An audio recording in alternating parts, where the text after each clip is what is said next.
Psychology, the study of behavior. Really? Well, the term psychology simply means the study of the soul. So what happened? Why did psychology shift from the study of the soul to the study of behavior? Did psychology lose its soul? Why isn't the soul more important than behavior? Join us and see if we can discover what the real study of the soul means by asking the most profound question, who or what am I? Who am I? Who am I? Who? Our purpose is to awaken. Who am I? To awaken to absolute truth. Am I? Who am I? Who? Who? Our purpose is to awaken to absolute truth. Absolute. Absolute. Absolute. Absolute truth. Our purpose is to awaken. Are they one and the same? Absolute and truth. That's our purpose. Who am I?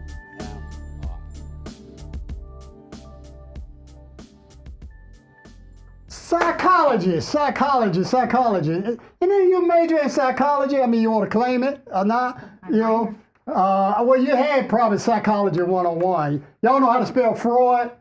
Okay, it starts with an F. Okay, but you know, as a human, as a professional, I am a psychologist. Okay, I got papers to supposedly prove it. Okay, and supposedly Dr. Phil is one.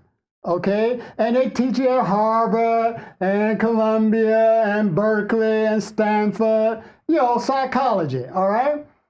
But actually, you know, do I really know anything about psychology?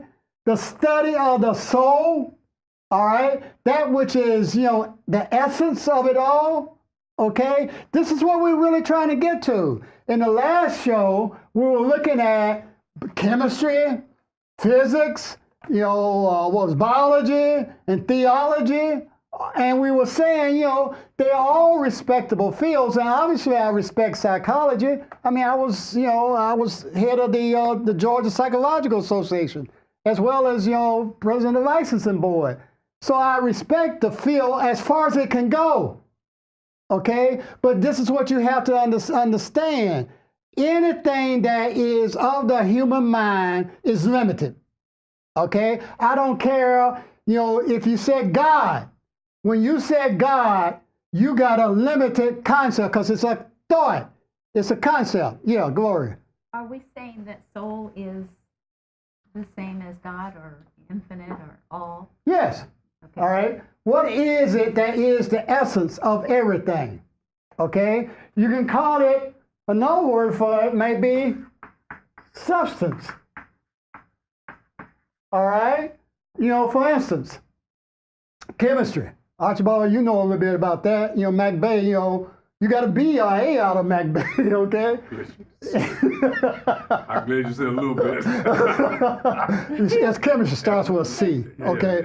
Yeah. I think it does, doesn't it? C-H? Yeah. You know, but anyway, you know, chemistry supposedly studies your composition of matter, okay? But see, this is what we want to get to. It's interesting, you know, when you break matter down, okay, if you go into the atom, all right, and you break an atom down, we think that the nucleus of the atom is solid, you know, with protons and neutrons, okay? But really, that's not it, because you can break that down, all right? And what you're going to come to is really this. Right. All right, and so that which we think is solid, like this thing that I think is so important that's solid, okay? All of us think that this body that we think of mine is in. I think my mind is in my body because I call it a brain, although some of you might question, well, no, I have one, all right? But, you know, all humans think they have a mind and they can usually locate it right here, okay? And they call it the seat of thought. Really? Okay, so I think I have a mind, Archibald has a mind, Joan, Sharon, everybody here has a mind. Right here, you got your hand up. Yeah. Actually, what they're going to come to, oh, thank you so much. What they're going to come to is nothing being shaped by what's observing it. Well, it's not even being shaped by it. Okay? That which is, the observer doesn't observe a thing. There is no object of observation. You know, I'm talking about God when I say that is observer. God cannot observe, and this is what Archibald and I were talking about in the last show about perception. Okay, the observer doesn't do anything with a thing. I'm talking about the scientist who's looking Oh. at nothing. Okay, I'm talking about the level that we're on. okay, I human. think we're on. You think? Yeah. Yeah, that whoever is taking a look at that thing that nothing that's being studied as it's broken down, they're actually acting upon that. Well, yeah, and quantum, that's what quantum does, you know, that the observer, you know, acts upon the object, it creates the object once he observes it, okay? That it isn't there, and then when the observer looks at it, then it comes out of nothing into something. Right. Is what quantum was saying. But that, again, is dependent upon a subject-object relationship. See, God can't have a relationship. It's the one alone. Infinity cannot be related to anything. Yeah. Well, Francis Bacon, who invented the science, he's the father of the scientific method. He created that relationship, subject-object. Well, I don't think he created it. I mean, that came out of the human mind. Well, in terms of being able to explain, quote, science and what's going on here, he created the subject-object relationship and then, you know, an entire method on how you go about verifying it and proving, not really proving it, because nothing, he agreed that nothing could be proven, but showing lawfulness and stuff like that. So we're kind of like stuck in that. Yeah, I mean, all humans think that there's something called a subject-object. Okay? I mean, once I talk, okay, I think I'm talking to something called a not. Well, otherwise, why do I talk? Okay? Or once I use any of my perception, okay, I think that my perception is based upon there's a subject who can what? See an object. Okay, be it animate or inanimate, all right? But that's all human is, dualistic. It has to have something called two. That's why all humans have to have relationships. But God, and when I say God, I don't mean that God concept like Jehovah, Allah, Right. or, you know, what we were raised by grandmama, okay? I mean the infinite absolute, that which knows no other, that which is infinite, and the infinite cannot know another. Yeah, Greg. Excuse me. Was the human is it the human that's trying to come up with the understanding that God is all in the absolute, or is it just awakening to the absolute? It's just, I need to Or is it just awakening to the absolute? It looks like awakening is a process, and all process involves time. Okay, you change it from one to another state, okay? But the absolute, see, truth can't change. This is changeless. 2 + 2 is 4. It will never change on base 10 ball. Okay, truth can't change. That's one. I remember when I was taking statistics at Columbia, you know, and boy, I was lucky to get out of that class. Okay, it's one of those classes, you know, courses you take, you go, thank you, Jesus, you know, that you get out of. Okay, because me and math, even though Joe, our mama was a math teacher, me and math didn't get along too well. Okay. But I remember, you know, statistics, they were saying, you know, you can verify something statistically. It has to have validity and reliability. That's about all the statistics I remember, okay? And so it has to be valid, and it has to be reliable. You get it the same time every time. 2 + 2 is 4 every time, okay? And it has to be valid. That God, and I better start saying God, because we hear that as out of our past conditioning. All can't change, okay? Because it's true, okay? Anything that changes ain't true. That's why Alan Carter, you know, I don't look like I did, you know, when I was 6 years old. Who does, okay? You know, And eventually, this body would change into something called what we call death. It'll decompensate. So, yeah, it looks like awakening is a change from not knowing or from a dream state to a wakeful state. Okay, from not knowing to knowing. And it looks like that's what happens for a human. But that can't happen for God. And God is all. So there's nothing called change. And if it changes, then it is unreal. Okay, because change requires time. Okay, Ball. Yep. We're talking about truth a minute ago. Now, truth can't change. Mm-hmm. But do we have to find truth first? Yeah. Yeah. Mm-hmm. How would you define it? I said find it. Oh, find it. Find it. Oh, I thought Find you it. said define. Yeah. Oh, find it. Who's finding it? Well, that's the question. I Yeah. mean, is it humans that have to find it? Well, yeah, this gets to what Greg was That's just what I'm getting to. saying. Yeah. You know, the awakening, you know, it's like I'm here and there's something called truth over there or the awakened state over there. So it looks like I can go from here to there. Okay, and there's a change and that requires time and space. Okay, but no, there really isn't because God has never stopped being all. You see, everything here depends upon that God stop being all. Everything here. Okay? Because Alan thinks. And really the only thing I know are Alan's thoughts. Okay? I can say that, you know, I know about, that Columbus sailed in 1492. Well, that's still a thought within Alan Carter. All right? So, you know, it's just Alan Carter's thoughts. I can say I know Joan. I know that Joan's my sister. Okay, and Joan can bring up some paper saying, you know, she was born in Fayetteville, Tennessee on July 21st, 19, right, Joan? Right. 19, right? That's the most precise thing. That's true. That's absolutely true, right? And she can bring up a piece of paper saying her parents are Robert and Ruth Carter, and I hear her bring up a piece of paper that said my parents are Robert and Ruth Carter. But that is only in the realm of the relative. Okay, that's what Einstein was getting to. He realized everything here is relative, mean one in relation to another. But can God know about relativity, relationships? No. Yeah, by here. So what you're saying is that as long as you have this dual relationship between what's being observed and the observer, you can never find the truth. Right. Right. Now, Greg was, his question, which I thought was really important, and I didn't quite get your answer to it. He's saying, are we moving toward greater awareness of the truth? Is that what we're doing? But then we don't exist, so. Does darkness, can darkness find light?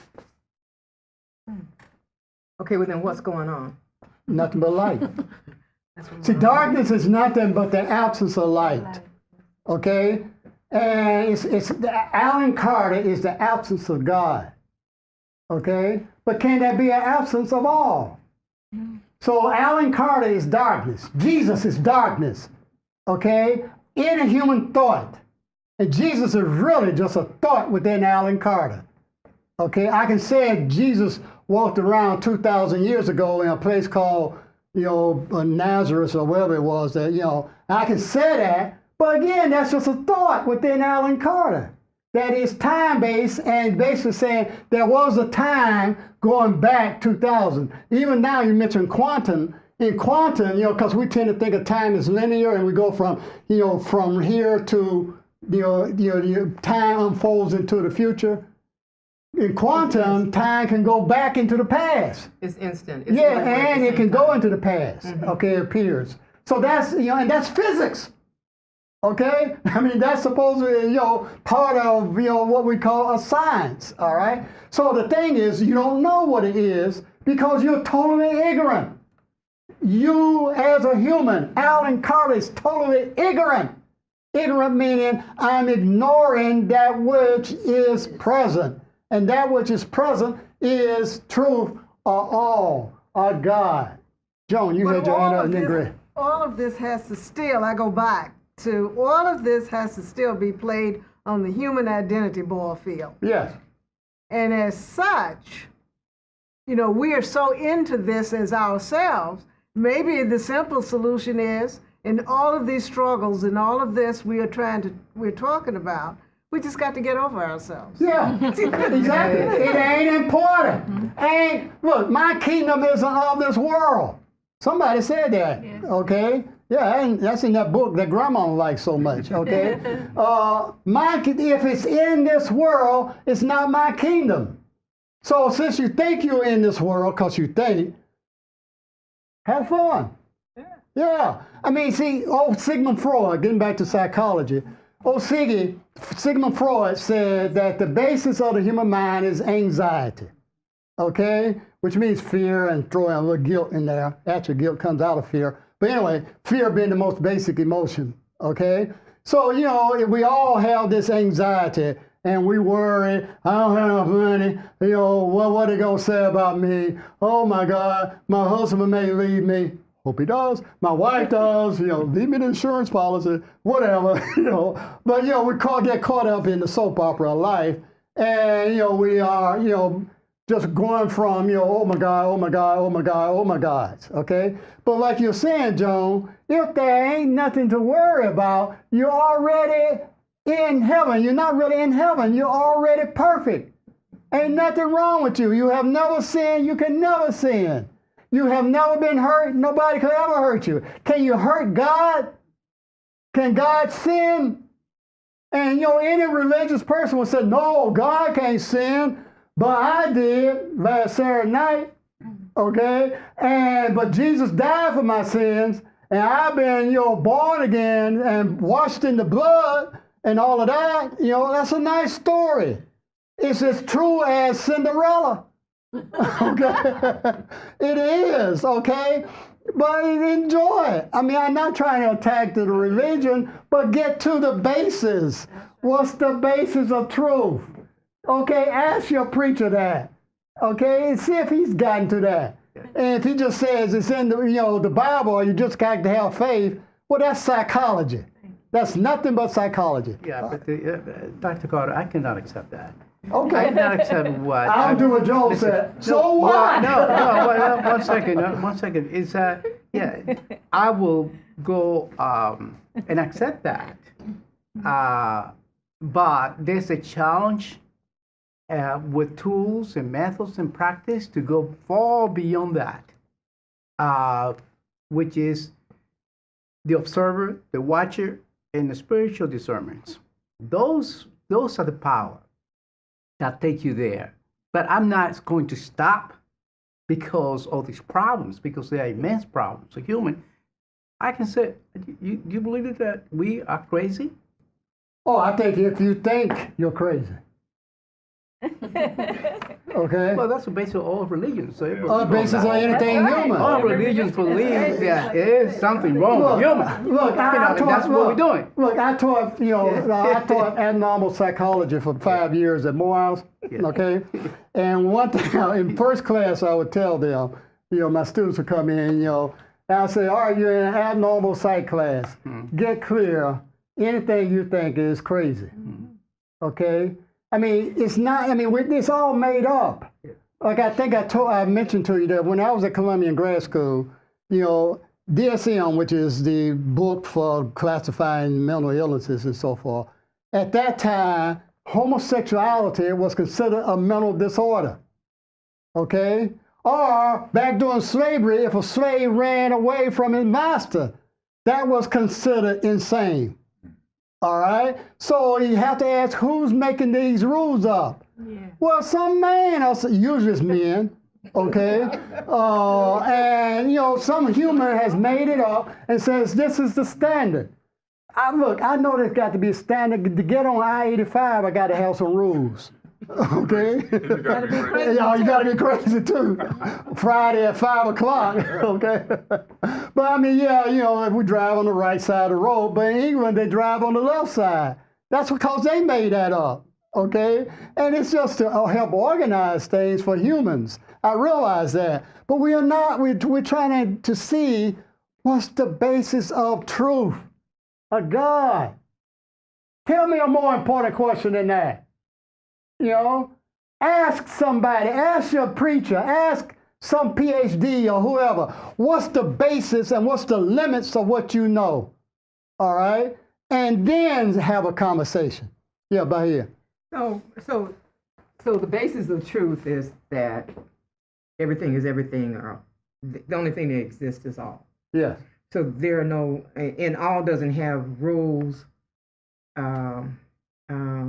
social structure, or anything that it places upon itself, or whoops, we don't exist. I'm getting confused again. But it doesn't have any of the things that we who involve ourselves in a society use to modify our behavior. Therefore, we're free. And we're ignoring that. Well, God is free. Bahia Doesn't exist. So Well, let me say it like this. They used to, I think in philosophy, they said, can God create a rock so heavy that he can't lift? Or something like that. It's a philosophical question, okay? Where it's, is there a limit to God? All right, is essentially what the question is asking, all right? Is there a limit to infinity? Well, of course not, okay? So now there appears to be, now that's an important word, because Alan Carter, as Archibald and I were talking about in the last class, Alan Carter always relies upon his perception, particularly visual, which is, the one that I think visual and auditory are the two senses I probably place more emphasis on, okay? But it appears that the infinite can create infinitely. Yeah, okay? But not like create like we think create, because anything you think, all right, can't be God's thought. I don't care if your IQ is 20 bazillion, all right? But can there be something called a God thought? Now that's an interesting question, okay? Not like Alan thinks, because Alan thoughts are all based on limitation, all right, and lack. That's the way Alan Carter, any human thinks. But can there be something called, I think Jesus said, my thoughts are not your thoughts. I think that's in scripture, okay? So he was saying that a God thought can't have limits and lack as a base. So if God can think, can he think of something called a body called Bahia? Okay? Well, if he can't, he ain't gonna be anything like you think. Okay? And I don't mean this as a personal attack, okay? Oh my God, you're attacking me. Yeah, right. All right, you want to talk about my mama? Then Joan and I will both get you, all right? But anyway. Okay, so he would create a perfect. It will have to be perfect, all right? It will have to be a perfect thought. Now, what's a perfect thought? You don't know, okay? Alan doesn't know. Einstein didn't know, okay? So, and Jesus didn't know, all right? A perfect thought can be called Christ, okay? But what's Christ? It's not a man. It's a consciousness. Yes. It's beyond what you. It's the ideal perfection. Okay, and you don't know what the ideal perfection is. Okay, that's Christ, or you can call it Buddha, or you can call it trash can if you wanna. Okay, I mean those are just nouns. You can like Joan calls me Billy and Ball calls me Beaver. Those are just words. Actually they should call me genius. Why you laugh, Joe? Anyway, but anyway, adjective, wouldn't it be? what? I don't know who are the English people majors. Well, Christ, I mean, Christ is a noun, isn't it? And then It's a noun. but it's Christ, it's a it's an system. okay. I mean, Okay, but yeah. it's something. But yeah, but- it's a God thought, Yeah, it's a God and thought. so it's a thought that you give a particular identity to. Yeah, it's a thought that God can have, but again, Archibald wouldn't know what that thought is. I wouldn't. Yeah, but Anyway. here's a hooker. I know what this is, but not Alan Carter. Okay, Alan Carter is totally ignorant Now you can go, Joe, you can say, oh, yeah, I know that. Since, we grew up in Normal, okay? And Paul said, yeah, we're since we were at Morehouse together, Pledge Alpha and all that, But anyway, Jesus was totally ignorant, all right? Any human thought denies God's thought. You get what I'm saying? And cannot know God's thought. All right? But now you got to get clear on what I is. I is not a human. And that's the only sin there is thinking that I refers to a mind and a body. And this mind has thoughts, and it thinks that other bodies have thoughts. Okay?